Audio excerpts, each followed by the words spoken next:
आया था किस काम को, सोया चादर तान।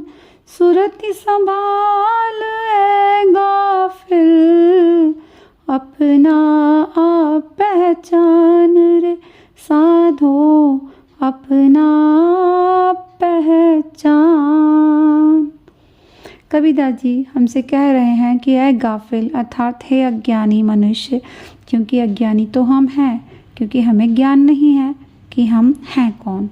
शरीर के जन्म के साथ ही जन्म होता है मैं का, जिसे हम अहंकार कहते हैं। मेरा शरीर, मेरा परिवार, मेरा दोस्त, मेरा भोजन, मेरा कपड़ा आदि, और उम्र बढ़ने के साथ ये बातें और पक्की होती जाती हैं। लेकिन ये सब भ्रम है, माया है। ये हमें पता चलता है ज्ञानियों के साथ, संतों के साथ, ऊंचे ग्रंथों के साथ सत्संग करके, जो हमें बताते हैं कि हमारा जन्म हुआ है मुक्त होने के लिए। अहंकार को प्रेम है आत्मा से, ब्रह्म से, शिव से, बस उसे पाना है, वही है हमारी मंजिल।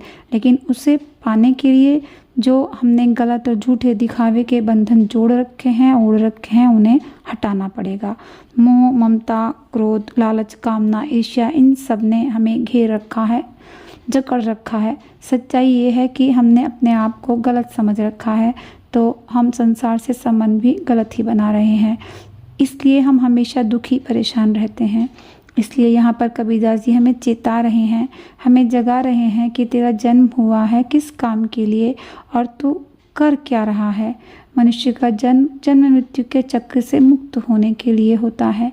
लेकिन जन्म होने के बाद हमारे परिवार वाले, माता पिता, अन्य रिश्तेदार हमें संसार के बंधनों में, माया के मकड़ जाल में फंसा देते हैं, और हम ऐसे फंसते हैं कि फिर वही हमें सच भी लगने लगता है, हमें बंधन लगता भी नहीं। लेकिन जब कोई संत या हमारे ग्रंथ हमें याद दिलाते हैं कि हे मूर्ख, तू कैसे माया की चादर तानकर सो रहा है, मौत हर पल तेरी तरफ बढ़ रही है और अपने शरीर से वो काम नहीं ले रहा है जो तू करने आया था। वो कहते हैं कि अरे मनुष्य, तू इस दुनिया में गलत संबंध बना रहा है, सही संबंध बना। सही संबंध बनाने का अर्थ है ऐसे लोगों की, जैसे ऊंचे संतों की, ग्रंथों की, जैसे भगवत गीता, उपनिषद, शंकराचार्य, रामकृष्ण परमहंस, रमण महर्षि, ऐसे ही अन्य संतों से, इनसे संबंध बना, इनकी संगति कर, जो तुझे बताएंगे कि तू कौन है, तू अपने आप को पहचान। तू सिर्फ एक शरीर भर नहीं है, तेरे अंदर प्राण है, आत्मा है। वो है तो शरीर नहीं, तो शरीर की औकात तो मिट्टी की है, और हम हैं कि शरीर को ही सब कुछ समझते हैं। सारे रिश्ते, संबंध, सुख दुख, खुशियाँ सब इसी से जोड़ रखी हैं। इस शरीर को ही लगता है कि पता नहीं मैं क्या क्या पालूं, और पाकर पता नहीं मैं क्या बन जाऊंगा।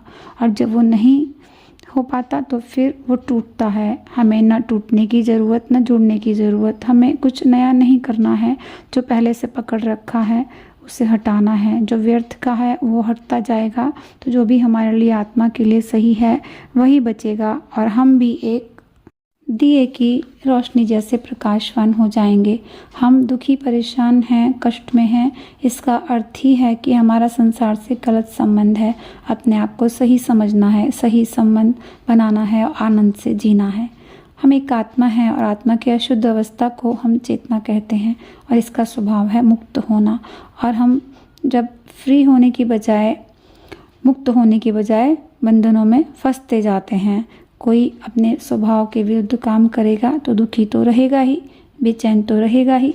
तो यदि हमें अपनी बेचैन, अपने दर्द को कम करना है, तो हमें सत्संगति से आत्मज्ञान पाना होगा, और अपने जीवन को बहुत ऊंचे श्रेष्ठ तरीके से, ठसक से जीना होगा, और अपने जीवन को सार्थक बनाते हुए मुक्ति की सीढ़ी पर चढ़ना होगा।